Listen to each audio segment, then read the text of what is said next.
अस्सलामुअलैकुम viewers, welcome to हाले Noor's world. काफ़ी सारे लोग ऐसे हैं कि जब उनका कढ़ाई खाने का दिल करता है तो वो घर से बाहर जाकर डिफरेंट रेस्टोरेंट्स और ढाबे वगैरह तलाश करते हैं जहां उन्हें ज़बरदस्ती कढ़ाई मिल सके। तो आज मैं आपके लिए बहुत ज़बरदस्त मटन कढ़ाई की रेसिपी लेकर आई हूं जो कि आप घर पर ही तैयार कर सकते हैं और इसका टेस्ट बाहर रेस्टोरेंट्स और ढाबों पे खाए जाने वाली कढ़ाई से कई गुना बेहतर होता है। और ये होममेड है तो होममेड इज़ द बेस्ट। आइए देखते हैं कि हम इसे कैसे तैयार कर रहे हैं। इसे बनाने के लिए मैंने 1 कप देसी घी का इस्तेमाल किया है। आप चाहें तो सादा घी भी ले सकते हैं। कढ़ाई घी में बहुत ज़्यादा मज़ेदार बनकर तैयार होती है। तो घी को हल्का सा गर्म करने के बाद मैं इसमें शामिल कर रही हूँ 1 किलो हड्डी वाला गोश्त। बकरे का गोश्त है ये। बोन्स के साथ मैंने इसमें मटन शामिल कर दिया है। आप सेम रेसिपी बीफ के साथ भी बना सकते हैं। 2 खाने के चम्मच भर के अदरक लहसुन का पेस्ट, 1 चाय का चम्मच बारीक कुटी हुई काली मिर्चें और 2 चाय के चम्मच नमक मैंने इसमें शामिल कर दिया है।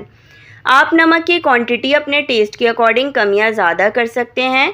गोश्त को अब हम तेल में फ्राई करेंगे। अदरक लहसुन के पेस्ट, काली मिर्चों और नमक के साथ तकरीबन 3 से 4 मिनट बहुत अच्छे तरीके से आपने इस गोश्त को तेज़ आंच पर फ्राई करना है।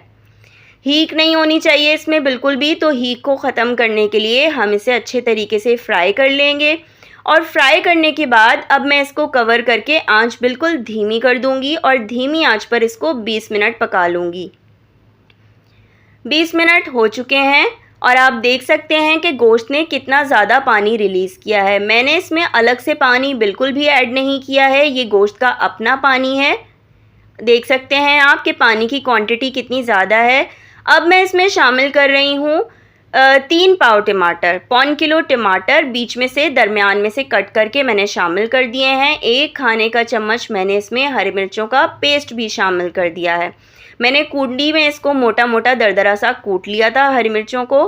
कुटी हुई लाल मिर्च 1 खाने का चम्मच मैंने इसमें शामिल कर दी है। मिर्चों की क्वांटिटी आप अपने टेस्ट के अकॉर्डिंग कम या ज़्यादा कर सकते हैं। इसको हमने अच्छे तरीके से मिक्स कर लिया है और अब मैं इसे दोबारा कवर कर दूंगी और कवर करके मज़ीद मीडियम टू लो फ्लेम पर इसको 20 मिनट तक पका लूँगी। टमाटरों ने भी काफ़ी ज़्यादा पानी रिलीज़ कर दिया है और टमाटरों ने अपना छिलका बिल्कुल छोड़ दिया है। चिमटे की मदद से टमाटरों के तमाम छिलके मैं अलहदा कर रही हूँ और ये काम बड़ी ही आसानी से हो जाता है। अगर आप ज़रूरत महसूस करें तो थोड़ा सा पानी भी ऐड कर सकते हैं। मुझे ज़रूरत नहीं लगी क्योंकि ऑलरेडी गोश्त ने और टमाटरों ने इतना सारा पानी रिलीज़ किया है तो मैंने इसमें बिल्कुल भी पानी शामिल नहीं किया है। टमाटरों के छिलके चिमटे की मदद से अलहदा कर लें और फिर चम्मच की मदद से टमाटरों को घोंट लें, थोड़ा सा कुचल लें तो ये बहुत ईजीली जो है वो गल जाते हैं टमाटर। ये देख सकते हैं आप। मटन है तो मटन को गलने के लिए ज़्यादा टाइम की ज़रूरत नहीं होती है। 45 से 60 मिनट में बहुत आसानी से मटन गलकर तैयार हो जाता है। 1-2 छिलके मुझे और नज़र आ रहे थे टमाटर के तो मैं इनको भी अलहदा कर लेती हूँ। ये देखिए तमाम छिलके अलग हो चुके हैं। तो बस अब मैं इसको कवर कर दूंगी और कवर करके मज़ीद मैं इसको 10 मिनट और पकाऊंगी। कवर कर देते हैं हम इसको और मीडियम टू लो फ्लेम पर इसको मैं मज़ीद 10 मिनट पका चुकी हूँ। ये देख सकते हैं आप टमाटर बिल्कुल घुल चुके हैं और गोश्त हमारा मुकम्मल गल चुका है। बिल्कुल भी इसमें कोई कसर बाकी नहीं है। अब इसमें हम ऐड करेंगे अपने तमाम इंग्रेडिएंट्स। 1 खाने का चम्मच भुना कुटा धनिया, 1 खाने का चम्मच भुना कुटा ज़ीरा, 1 चाय का चम्मच भर के चाट मसाला, 1/4 चाय का चम्मच काला नमक, कसूरी मेथी 1 चाय का चम्मच भर के, काली मिर्चें बारीक कुटी हुई 1 चाय का चम्मच, हरी मिर्चें बीच में से चीरा लगाकर शामिल की हैं मैंने, थोड़ी सी अदरक बारीक कतरी हुई और चंद हरे धनिए के पत्ते। ये तमाम इंग्रेडिएंट्स आपने कढ़ाई में बिल्कुल लास्ट में ऐड करने हैं। इससे आपकी कढ़ाई का जायका और जो खुशबू निकल कर आती है ना वो बहुत लाजवाब होती है। अगर आप मसाले स्टार्टिंग में ही ऐड कर देंगे तो जितनी देर गोश्त गलकर पककर तैयार होगा, मसालों की खुशबू और उनका जायका मान पड़ जाता है। तो कढ़ाई बनाते हुए ये ख्याल रखें कि ये तमाम मसाले जो मैंने आपको बताए हैं ये आप लास्ट में ऐड करें। अगर आप चाहें तो इस स्टेज पर इसमें थोड़ी सी क्रीम या फिर 2 टेबल स्पून के करीब आप इसमें दही भी शामिल कर सकते हैं भुनाई करते हुए।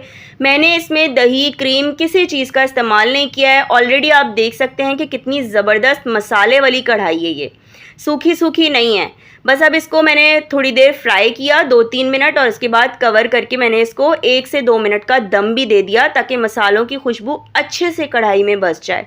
कढ़ाई हमारी ज़बरदस्ती तैयार हो चुकी है। चूल्हा मैं बंद कर रही हूँ और अब इसको सर्व करने के लिए मैं दूसरी एक छोटी सी कढ़ाई में ट्रांसफ़र कर चुकी हूँ।